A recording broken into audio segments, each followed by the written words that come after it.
аз ще се базирам по-нататък не само на сведенията на Рудолф Щайнер, даже никак по-нататък, а с едни други сведения, които аз бих нарекал пикторални или образни сведения.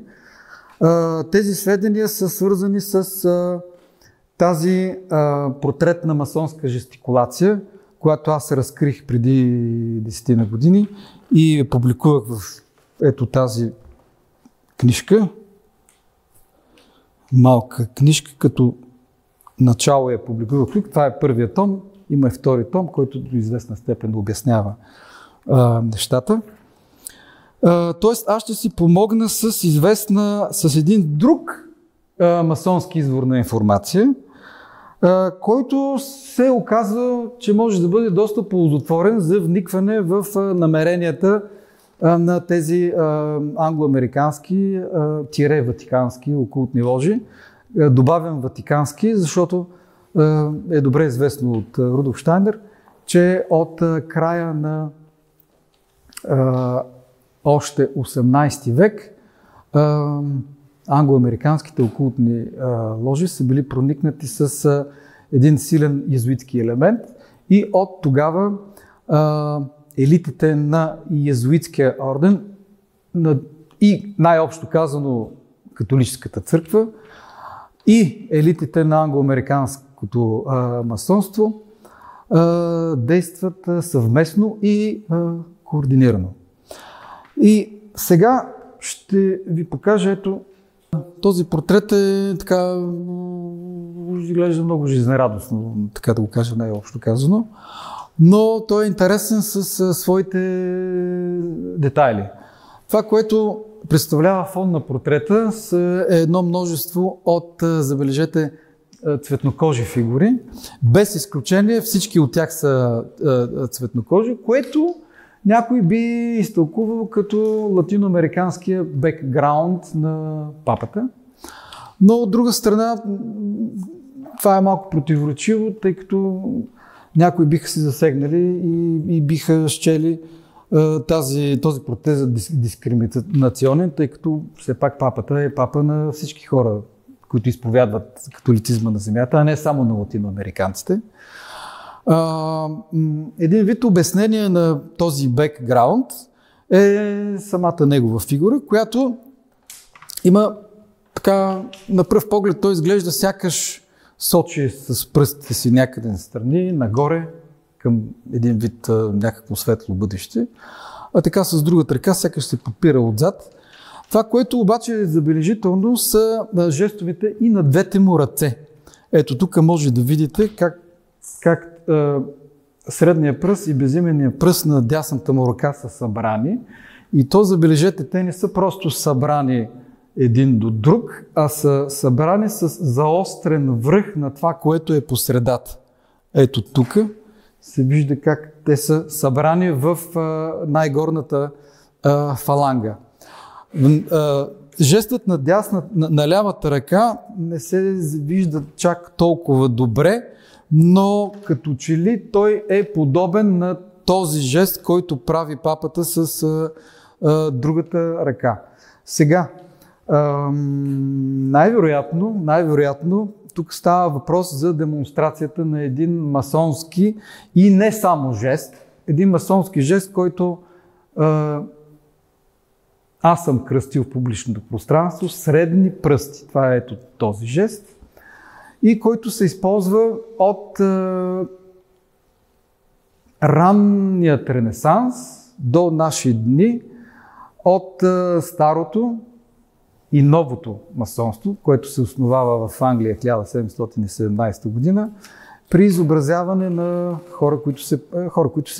масони, които се портретират. Сега, това, което е интересното е, че този жест, той не е само масонски, той е и църковен.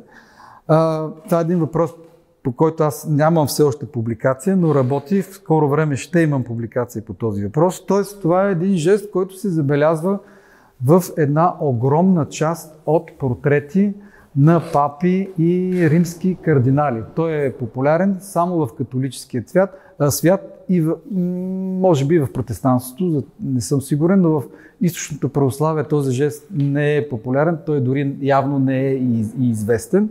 С други думи, този жест може да не бъде изтълкуван като масонски, защото той реално е и папски жест. Тоест това е един съвсем нормален църковен жест, нормален за тези, които познават въпроса, докато всъщност изкуствознанието като цяло не го познава и то не разпознава тази жестикулация нито в масонски портрети, нито в папски и кардиналски портрети. Този жест е един вид като, как да го нарека, като обяснение, а също и като един вид доказателство, може да бъде показан и в ето тази илюстрация на Рудолф Штайнер. Това е апокалиптична илюстрация, мисля, че на първият печат, който изобразява една фигура, която явно прилича на Бог Отец.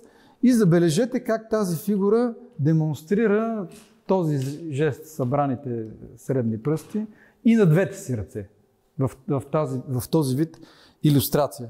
Като при дясната ръка са събрани надолу пръстите и показалецът сочи настрани. Т.е. това е един посочващ настрани жест, но със събирането на тези два пръста.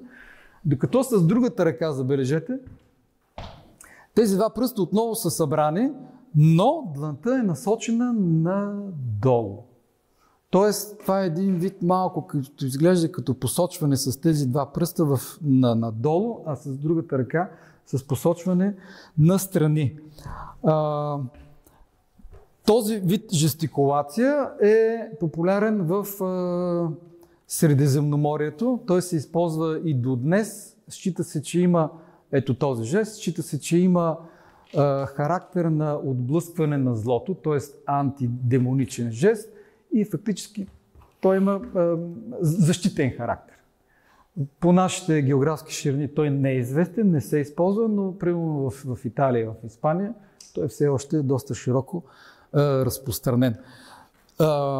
Тоест виждаме в тази фигура Рудолф Штайнер как той познава тази традиция с използването и съществуването въобще на тази жестикулация и той се съобразява с нея. Ето тук малко по-добре двата жеста изобразени.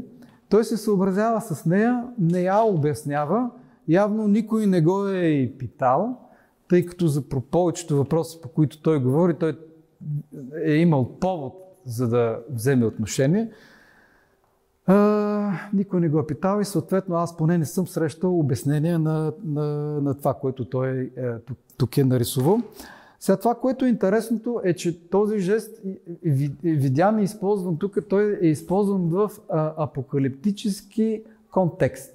Това е една апокалиптична фигура и по принцип, наистина, когато този жест се появява за първи път, той се появява за първи път в ранното средновековие, в испански миниатюри, ето този вид, той се появява като атрибут на фигурата на Бог Отец, отново в апокалиптически контекст. И Рудолф Штайнер се съобразява именно с този контекст и апокалиптичната тази бяла фигура, която изглежда като Бог Отец, той между другото на едно място я нарича по интересен начин Христос.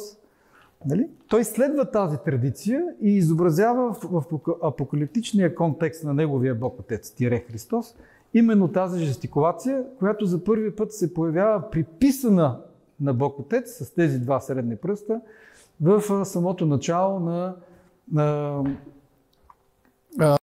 на средновековието. И това е едно такова типично испанско изображение. Това е фигурата на Бог Отец, държаща книга в една ръка и сочеща с тези средни пръсти хоризонтално настрани. Веднага ви посочвам още няколко примера. Това посочване с други два пръста, хоризонтално настрани, може да е и диагонално също, както ще видим. Това е друг такъв пример. Това е един трети пример. един четвърти пример. Какво означава точно тази жестикулация? Не е момента сега да говоря по нея.